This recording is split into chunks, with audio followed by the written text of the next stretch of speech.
Izzy from Minerva. Thanks for joining me today. Today I really want to talk you through and inspire you with some designer DIY looks that I've recreated. I'm going to talk you through some dresses that have recently been on the catwalk. I'm going to pull out some key features that have really caught my eye, and I'm also going to show you some fantastic patterns that we have on our website which will actually help you to recreate that aesthetic if you want to. I'm also going to talk you through some beautiful fabric that we have here at Minerva so you can make your own inspired outfits. The Spring-Summer of 2020 runway collection showed us a trend of the tiered dress that we've actually seen filter down into the sewing world over the last year or so, and there are so many gorgeous tiered dress patterns around, and also loads on the high street too. And I do think that nothing is really quite as romantically pretty as a beautiful flowing tiered dress. We've seen gorgeous floaty chiffon down the catwalk. We've also seen denim on the high street. It's a really versatile style that just transcends so many seasons really nicely, and I think that's what makes it sort of appeal to me. So, shall we go and take a look at some beautiful images of dresses? Come on.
I think it's worth noting as well actually that in the shops there's some lovely dresses out there taking inspiration from all these ruffles and gathers, so let's just take a look at some of those because they're really nice too.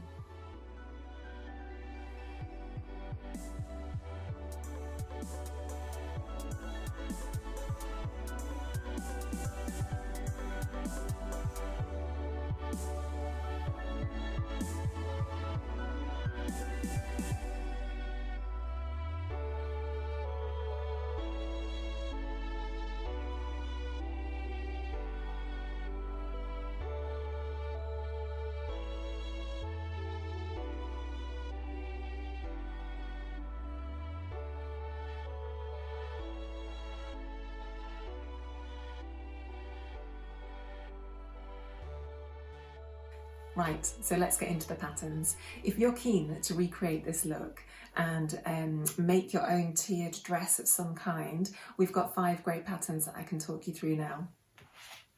First off is the Friday Pattern Company's Wilder Gown. Now this is actually a beginner level sewing pattern, and it's graded from extra small to 4X, so that's a nice wide range of sizes, and it's very simple to sew. It's beginner friendly, as I said. It's basically just got 2 tiers of dresses, 2 tiers of skirt I should say. It hasn't got a fitted sleeve. It's just a raglan sleeve, which is really simple, and then it's got a tie collar, so you haven't got any of those complicated collars or yeah, just tricky bits and buttons like that up there. So that's a really nice simple pattern to sew. Second up is of course the Tilly and the Buttons Indigo pattern, which has been a really massive hit in the indie pattern world and the indie pattern sewing community. So this dress has quite a few different options. It's got a tier across the bottom of the bust there, just ties really nicely into the sleeve detail at that point. And on the back you can see that it comes sort of different lengths, so you can sew it as a skirt, or you could sew it as a top, or you could extend it and sew it as a full-on dress. And obviously you could add more tiers onto that if you wanted a bit more of a dramatic look and you have enough fabric to do it in. We really recommend this. I have made this myself and it's a really good pattern. It fits really well, really fine. There's no complicated fitting bits. It's just there's no zips or buttons. It's literally just slip it on over the head and there you go. Another good pattern for sort of tiered dresses is actually this Core's pattern, which is the M7948 pattern. And as you can see, it's got 2 tiers as well, there and there. And at the back, it's got some really lovely line weight going down here, line drawings, I should say, which show you a whole load of different versions you can actually do this dress in. So that's a lovely option as well. If you just want a straight out the packet, just recreate it, choose some beautiful fabric and off you go to get your tiered dress. Now, one thing that I love doing is sort of pattern hacking as well, mixing 2 different things together, and I think a lot of the sewing community enjoys doing this too. So maybe on the catwalk you've seen some nice neckline features that you want to emulate, or you've seen some nice sleeves that you think, oh, that looks cool as well. So obviously there's a range of different options that, you know, you can look at other patterns for that. Maybe I think this simplicity dress pattern, dress and top pattern, is really lovely. So it's got a really simple bodice, but it just with the buttons coming up the front, which you could then embellish any way you wanted, and you could even then just add the tier onto the skirt underneath it. So that's a lovely pattern that we've got there as well. And all these patterns will actually be tagged below in the video, so don't worry if you missed a few of the key names here. Finally, I want to talk you through the Style Arc Lenny overshirt, which again, if you're looking for a kind of simple dress but you want a bit more of a fitted top, so you need to have an opening, this provides a really nice placket detail with a collar as well. So we'd also recommend that. And again, you could just simply add the tiered skirt onto that. Now don't forget that you can search for examples of all of these patterns on our website. If you just go up to the search bar at the top and use the hashtag of the pattern name, that's how you can then find all the different examples of versions of these dresses that the lovely sewing community has made and posted on the Minerva website. Right, so hopefully you are feeling all inspired. Let's see what we can rustle up. I'm so excited about this. Right, so one of the ways that I love to start to think about designing a dress and how to sort of use all this inspiration that I've had to recreate something completely unique is actually to get my sketchbook out. And I would really recommend this. So I have a little sketchbook which has already sort of drafted out the body shapes of women, and then you can just sketch over your pattern design and your inspiration. So I'll show you how I do that now. Come on, let's take a look. So the dress that I am going to make up is going to have quite a fitted bodice, and then in contrast it will have the big skirt with the tiers and the gathers. The sleeves, I'm going to really bring out that accent of the gathers in the sleeves, picking up on a really nice cuff detail, and also bringing out those sort of puffed sleeves to accent that lovely gather feature that we can get up there as well. And then the neckline, I really like that V-shaped neckline, which I think picks up the straight lines of the tiers of the dress. So I'm going to pick that up and really accent it with loads of gathers to the neckline as well. And then, yeah, just have a really nice fitted top over the bust and through the waist, and pick up the gathers along there too. Cannot wait to make this. Now, I'm actually wanting to create something that I can wear for most of the year, which in the UK means something that provides a little bit of warmth. As I said, I think this style transcends a lot of different seasons, so I've actually picked a baby fine cord to make my dress in. Now, this is a really versatile fabric, and if you click on the link below to the fabric I'm going to show you, you will see so many different types of garments sewn up using baby fine cord. And don't forget that we have a Minerva Crafts Club, which provides you with regular discounts throughout the year, above and beyond its standard, and also includes 10% discount on all of our products for 12 months when you sign up. So if you're tempted, make sure you sign up for that.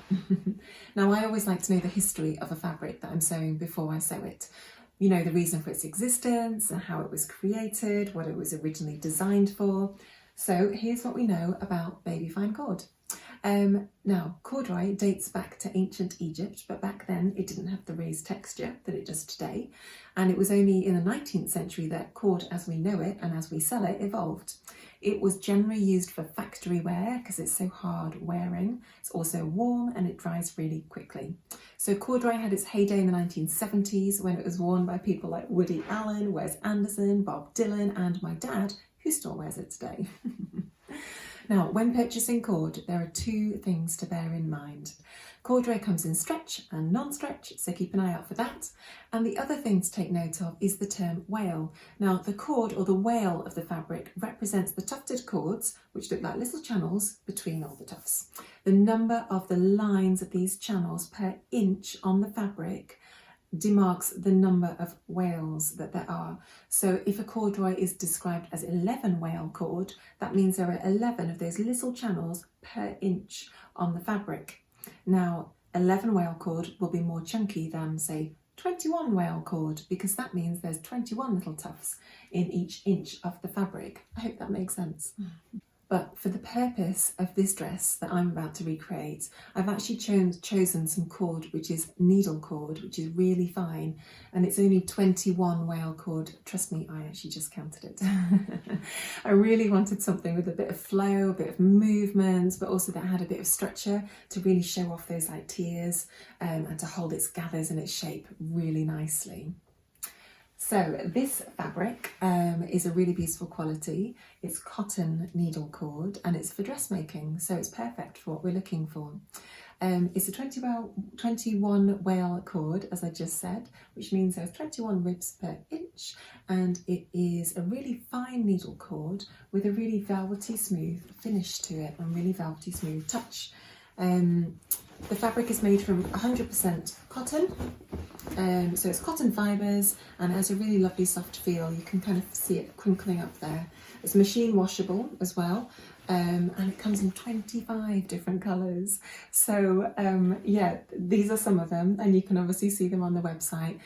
There is definitely a colour for everybody here. So if you're looking to create a dress which has that real wow factor of loads of colours and going for that patchwork look that we've seen on the catwalk, I mean, this product is your product. You could just sew it all together and make it into an amazing patchwork dress, which is actually one of the trends of the autumn winter this year, is that really bold colour.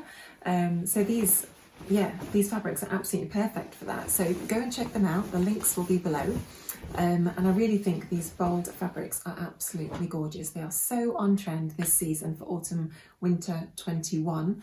And I think those bold colours apparently are a response to sort of the female power theme, which has prevailed throughout a lot of the collections in the autumn winter 21.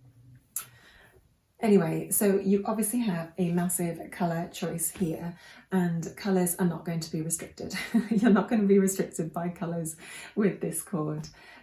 Now, actually, personally, I've been wanting to really tone it back with this dress and make an ivory dress, which actually seems maybe a little bit indulgent to wear a white dress with two young little boys in the house.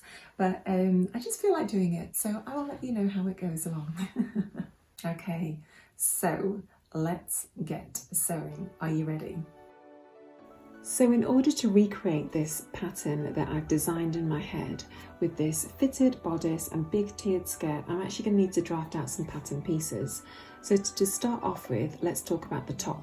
So the top consists of 5 pieces. So you've got the front bodice on the right, and then the back bodice on the left, and then underneath there the 2 waistbands that correspond with those 2 pieces. And then you've got this massive neck ruffle up at the top, which is going to go all the way around the neck. The next part of the pattern design process is obviously the sleeves. So we've got a massive sleeve head to fit in all those beautiful gathers. We've got a little pleat at the cuff just to give a bit of extra volume there, and then the cuff detail and the cuff gather right at the bottom. And then finally, probably the most simple bit of the pattern drafting process is obviously the tiers. So it's just getting those ratios of the ratios and proportions correct for this. And I think those look really good. So it's probably time to start cutting out the fabric. So I've laid this out on the cutting table, and I'm just going to use my cutting mat just to cut it all out really nice and neatly. I wish I could cut it out this fast in real life. I've cut out the bodice now, and I'm about to start looking at doing the skirt. And in order to do that, I've actually, rather than wasting paper and printing off all those rectangles, I've actually just measured it out so that I can just cut it pretty much freehand. So it's time to actually start sewing it up. We'll start with the front and back bodice. We'll add the darts in just to give the back a bit of shape, and add the back waistband. There we go. At this point I'm going to do the pleats for the neck ruffle and gather those all together. There's 2 of those actually. I've done 3 lines of wide long stitches, which I will then pull through to make the gathers roughly. And then actually to attach this beautiful ruffle and just fit it really carefully onto the front of the bodice.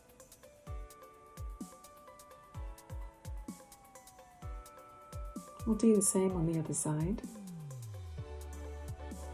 And just get that looking really nice and neat.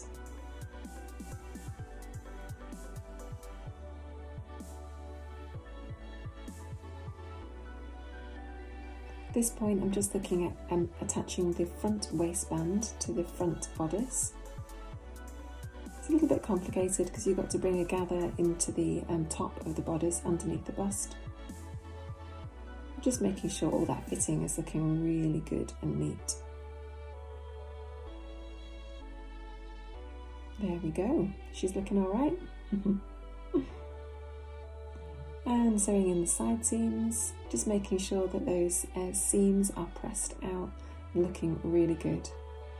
It's probably about time to move on to the sleeve. Now this is going to be a gathered sleeve at the top, so I'm starting off by just adding that little pleat in, and then I will sew down the side to sew it all together so it's a nice big loop, and then it's time to start adding the gathering stitches, and again I'll do 3 rows of that at a 5mm stitch length, and that just creates a really nice even gather compared to just doing like 1 row of stitching. It takes a bit more time, but it's really worth it. And if one strand breaks, you've always got 2 left as well, which is always helpful. Now just pinning in the sleeve head and getting that all to work before we then sew the cuffs, which are a little bit fiddly because they're so small and so delicate, but really worth it. They just add so much kind of drama and glamour to the dress. You can see there, they've been stuck really nice proportionally. And it's time for a bit of hand stitching just to finish off those cuffs really nice and neatly. I think hand stitching is actually incredibly therapeutic, and I do really enjoy finishing a garment with hand stitching. It just looks so good. It feels like real quality when you wear it as well, doesn't it? So now we've done that, you can see the bodice top is really taking shape. So the skirt basically consists of a lot of ruffles, and I've actually used my overlocker here, which has a gathering stitch, so you can sew and gather 2 pieces of fabric together at the same time. So it just is really a really useful way of sewing loads and loads of gathers. As you can see, I've done the skirt now, all 3 tiers are all attached, and it's time to attach the bodice at the top to the skirt along the waistline. This has to be done really precisely. You can see I've put a pin right in the middle of the skirt, and that corresponds, and I'm laying the middle of the bodice on there. Now let's not forget that we're gathering the skirt top, so I've already put those stitches in, and I'm just getting the fabric to all line up really beautifully to create a lovely even gather. And just finish it off with the overlocker to give it a really nice neat finish. And just finishing off a few of the other gathering bits. And there we go, almost there, we're so close.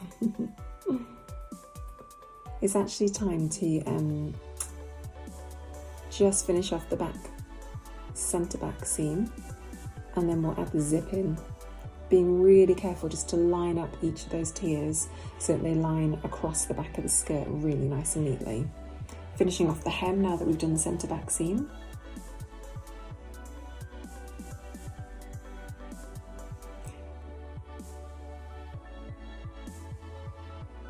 And just double checking with the overlocker and making sure that's all done correctly. So here we go, this is where we're at.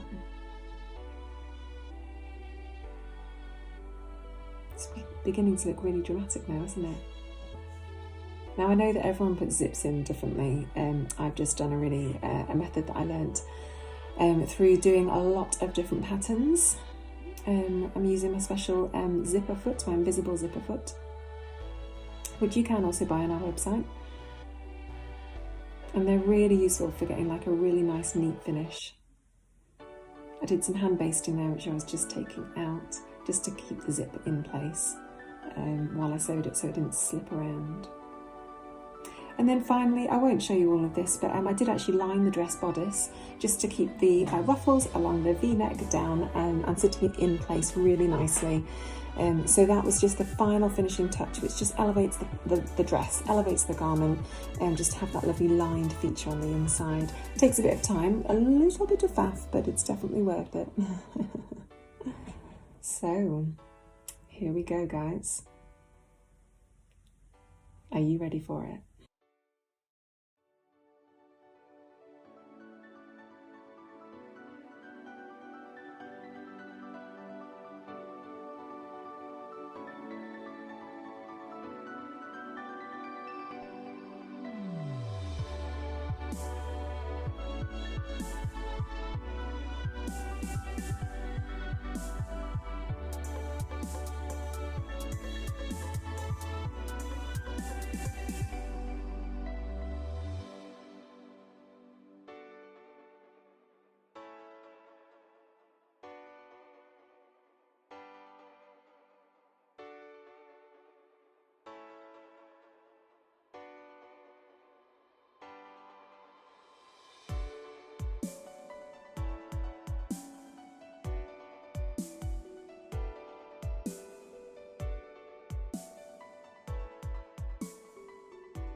So if you have any questions, just leave a comment below this video and we will get back to you as soon as possible.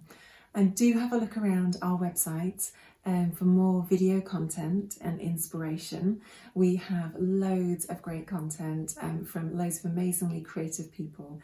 So that's amazing. Do follow that. Don't forget you can click the follow button, which is above this video as well, to keep up to date with all the content that we have here at Minerva and keep up to date with all that's happening. Okay, so that is a wrap for today. Don't forget to use the hashtag DesignerDIY and I would love to see all of the amazing things that you've been creating. I cannot wait to see them all posted on our website. Don't forget that you can create a free account on our website so that you can share your own creations as well. I personally always find it really helpful to see what people make in the fabric that I'm looking at choosing to buy or not. So please do share that. I hope that's really inspired you and you are raring and ready to go with creating your own completely unique creations. And I cannot wait to see what you have to share with us too. So thanks for watching and see you next time.